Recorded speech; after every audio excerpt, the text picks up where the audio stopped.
Bonjour les circadiens, j'espère que vous avez une belle énergie. Avant de commencer la vidéo, pensez à vous abonner et à mettre un petit pouce bleu sous la vidéo, ça permet de mieux être référencé dans l'algorithme de YouTube et d'avoir plus de visibilité. Aujourd'hui, j'aimerais te partager quelque chose qui, je pense, touche beaucoup de personnes d'entre nous aujourd'hui. Il s'agit d'une attitude assez compulsive que j'ai eue vis-à-vis de l'alimentation et de la santé en général, et je peux avoir encore des fois ce genre de comportement. Et j'aimerais du coup partager ça avec toi aujourd'hui dans cette vidéo. Alors il y a bientôt 10 ans, quand je me suis intéressé à l'alimentation, que j'ai repris le sport, je me suis intéressé à la santé de manière générale, j'ai fait plein de recherches. J'ai lu beaucoup de livres, j'ai écouté beaucoup de vidéos YouTube, j'ai mis beaucoup de choses en application, j'ai testé plein de régimes alimentaires, je suis passé par le cétogène, le végétarisme, le un repas par jour, le jeûne intermittent. Et du coup quand on met le nez dans les modes alimentaires, dans la santé, on tombe dans le trou du lapin, ce qu'on appelle le rabbit hole. C'est-à-dire qu'au plus on découvre de choses et au plus on se rend compte qu'on sait rien et qu'on a encore plein de choses à apprendre. Donc je me suis mis à farfouiller plein de choses, à passer d'un extrême à l'autre. Et je pense qu'avec le temps, et beaucoup de personnes vont se retrouver, c'est que j'ai fini par créer une espèce de compulsion à toujours vouloir trouver la meilleure diète, le meilleur aliment, le meilleur timing, le petit truc qui va optimiser ma santé. Et avec le temps, j'ai commencé à construire une espèce de rigidité de l'esprit. Je suis devenu très psychorigide parce que je mentalisais tout. Je faisais vraiment attention à tout optimiser mon environnement, la lumière artificielle, mes heures de coucher, l'alimentation surtout. Et là, je vais surtout parler de l'alimentation. Et en fait, il y a à peu près 2 ans, j'ai traversé une période où j'étais très psychorigide au niveau de l'alimentation. Et en fait, ça m'a amené tellement de stress psychologique que j'ai perdu 10 kilos. Je mangeais pas assez, je mentalisais trop mes repas, j'étais très nerveux au niveau de mon alimentation. Du coup, ça m'a fait perdre presque 10 kilos.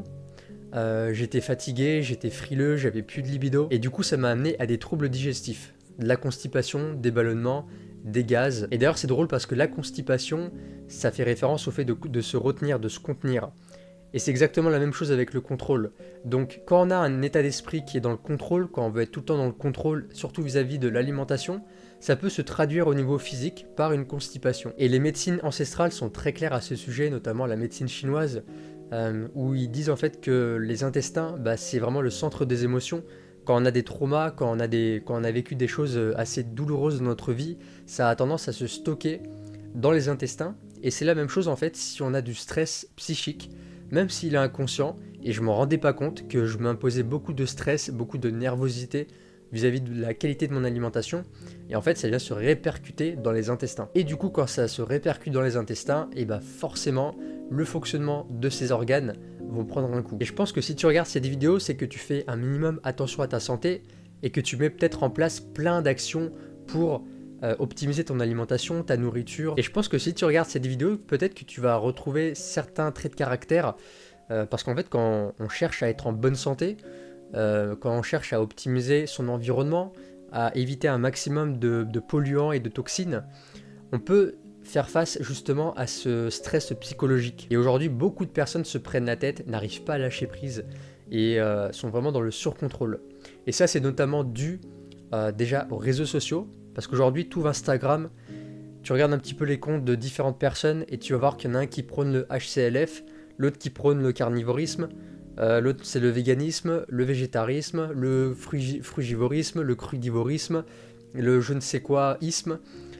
Et du coup, on a tendance à se perdre. Et tous, bien évidemment, vont revendiquer haut et fort, c'est notre mode alimentaire qui est le meilleur et qui va guérir tous tes problèmes de santé. Alors on teste, on va essayer un mode alimentaire, et puis après on découvre qu'il faut éviter le gluten, après on nous dit qu'il ne faut pas manger des produits laitiers, après on nous dit qu'il faut attendre 4 heures entre chaque repas avant de remanger, après on nous dit qu'il faut éviter les céréales, où il faut les faire tremper, il faut les faire germer, il faut faire tremper ses noix, faut prendre des compléments alimentaires, faut pas prendre de compléments alimentaires, faut faire du jeûne intermittent, faut pas faire du jeûne intermittent.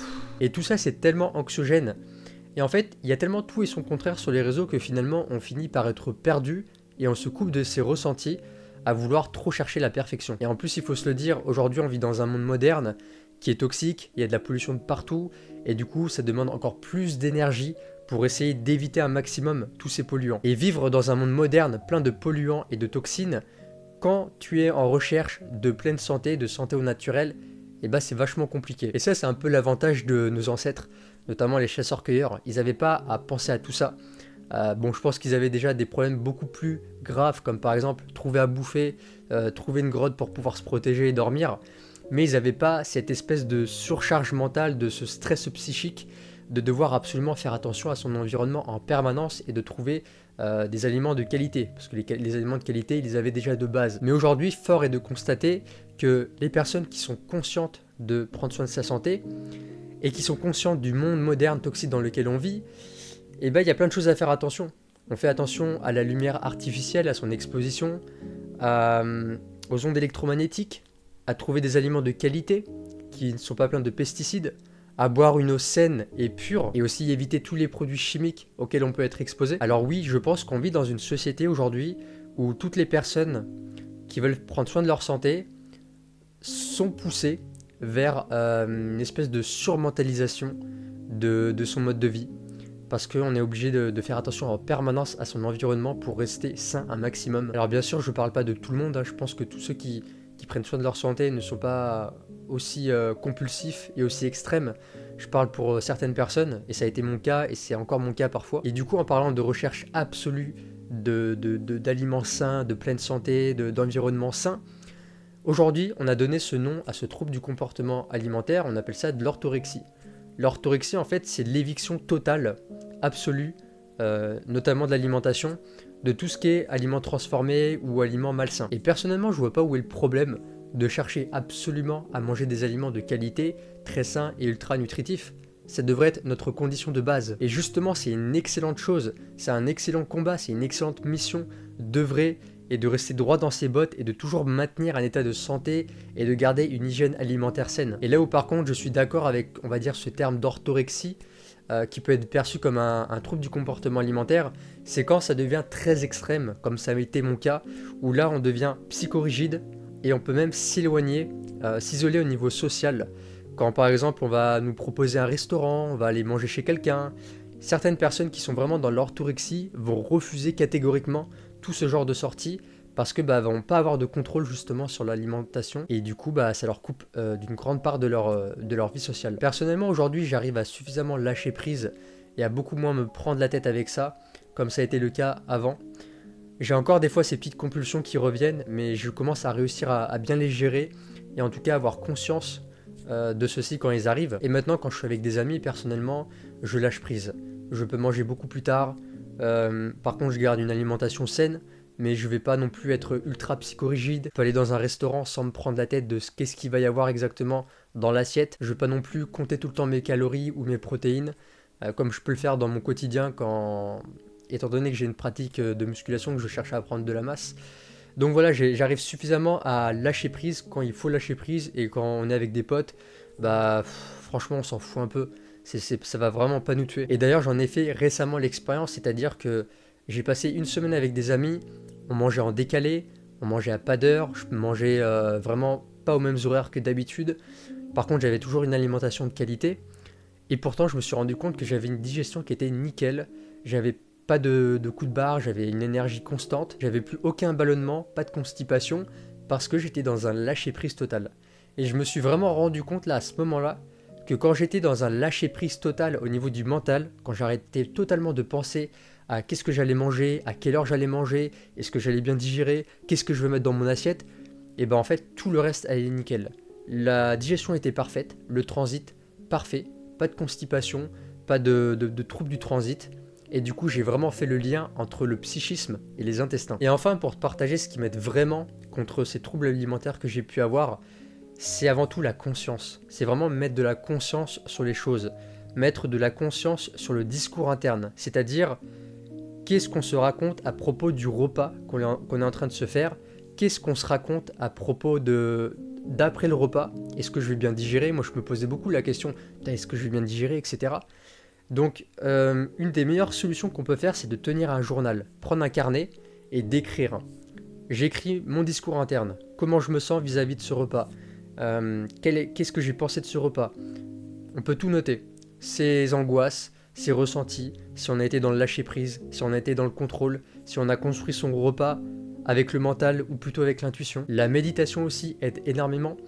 Comme ça, on est seul avec soi-même et on peut être bien à l'écoute de ses compulsions, de ses envies, de ses ressentis, de ses peurs. Et on peut aussi se poser cette question, quelle peur finalement se cache derrière ma compulsion? Parce que quand on a un comportement compulsif, quand on est dans le contrôle, c'est que finalement on est dans la peur. On veut absolument éviter quelque chose. Et enfin, le plus important, c'est d'écouter son corps au moment où on va préparer son repas. J'ai encore du travail à faire sur ça. Je fais cet exercice que je vais vous parler dans quelques instants. Mais c'est vraiment le pire parce qu'on a tendance, et j'ai encore tendance des fois à mentaliser mon assiette, à me dire, alors je vais mettre ça, mais il faut que j'ai tant de grammes de protéines, je vais pas mettre trop de glucides parce que sinon ça va être lourd, mais je vais pas mélanger ça avec ça. Et au final, ça devient un bordel, on commence à se stresser psychologiquement pour rien. Donc l'exercice, quand par exemple je me surprends à trop mentaliser mon repas, à me dire, il y a encore quelques jours, tu vois, je me disais, tiens, il me reste du steak haché, j'ai envie de me faire des pâtes avec. Et puis je me dis, ah mais en fait le riz ça va bien aussi, je me ferais bien du riz. Et puis un quart d'heure après, je suis encore là en mode, je me fais des pâtes ou du riz, des pâtes ou du riz, des pâtes ou du riz, je commence à stresser, tu commences à t'angoisser et tu perds en fait en énergie. Et à un moment donné, je me suis calmé, tu prends une profonde inspiration, tu fermes les yeux et juste t'écoutes ton corps. Visualise-toi avec une assiette de pâtes, avec ton steak haché, et vois comment tu te sens. Est-ce que ton corps, il va faire des petits gargouillis? Est-ce qu'il va te dire, ouais, ça me plaît bien les pâtes ce soir. Tu peux après t'imaginer la plâtrée de riz. Tu t'imagines une assiette de riz, t'imagines la texture, l'odeur du riz, la chaleur. Tu peux l'imaginer le manger dans ta bouche. Et tu vois comment tu te sens. Et en faisant cet exercice, je me suis rendu compte que mon corps était plus attiré vers les pâtes. Et du coup, je suis allé vers des pâtes. Donc voilà, c'est un exercice qui est très basique à faire, mais pour les personnes qui ont tendance à trop mentaliser leur repas, franchement, ça marche super bien. Et comme ça, t'as pas à faire 10 000 choix, parce qu'aujourd'hui, on a aussi ce truc que t'ouvres un placard et t'as tellement de choix que des fois, on se prend trop la tête. C'est sûr qu'on pourrait faire 10 repas, mais tu vas en manger qu'un seul, donc juste écouter ton corps et vraiment manger ce que tu as envie sur le moment. Et un autre exemple aussi, j'ai tendance à manger la viande plutôt le soir, parce que ça peut être un peu plus lourd à digérer, et je sais qu'après j'ai plus d'efforts à fournir au niveau physique, donc je peux me poser tranquillement et digérer tranquillement. Et du coup, il y avait un midi où j'avais une grosse envie de steak haché. J'avais un goût de viande grillée dans la bouche, et j'étais là avec le mental en me disant, ouais, mais t'as acheté le steak haché pour le soir, si tu manges le steak le midi, et le soir tu vas manger quoi, nanana. Et à un moment donné, j'ai dit ta gueule à mon mental, j'avais envie de steak. J'avais ce goût de steak grillé dans la bouche, et je me suis fait un steak à midi. Donc voilà, c'est ce partage que j'avais envie de te faire. Je sais que certaines personnes sont absolument pas concernées par ce genre de troubles du comportement. Ils vont peut-être trouver ça un petit peu... nous trouver peut-être un petit peu tarés, nous dire mais qu'est-ce qui se passe dans vos têtes, là vous vous disjonctez complètement. Oui, et en même temps ça peut être vraiment... c'est vraiment un trouble du comportement alimentaire, je veux dire, il y a vraiment des gens, des personnes qui galèrent avec ça, et ça leur pourrit la vie, ça leur pourrit leur psychisme, ça leur pourrit la digestion, et on n'arrive pas à être pleinement dans l'instant présent et à pleinement accepter. Alors si c'est ton cas, n'hésite pas à me mettre en commentaire ton expérience, si tu as réussi à sortir de ces TCA, si tu es encore en process.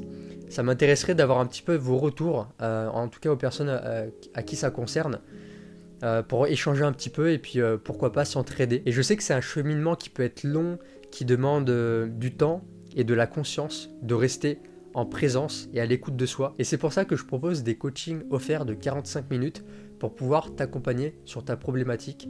Ça peut être toute problématique liée à ta santé, au naturel. Et en tout cas, pendant ces 45 minutes, je me ferai un plaisir de t'aider au mieux. Si jamais ça t'intéresse, je te mets un lien sous la vidéo en description. Tu pourras réserver un créneau avec moi et ensuite on pourra s'appeler et discuter de tout ça. En tout cas, j'espère que cette vidéo t'a plu, j'espère qu'elle t'a aidé et que tu te sens moins seul, car je pense qu'on est beaucoup malheureusement à vivre ce genre de rigidité psychique. Mais en tout cas, ça prouve que la santé c'est vraiment important pour nous et que finalement on fait tout pour maintenir cet état de santé au naturel. Sur ce, je te dis à très bientôt dans une prochaine vidéo. Ciao ciao.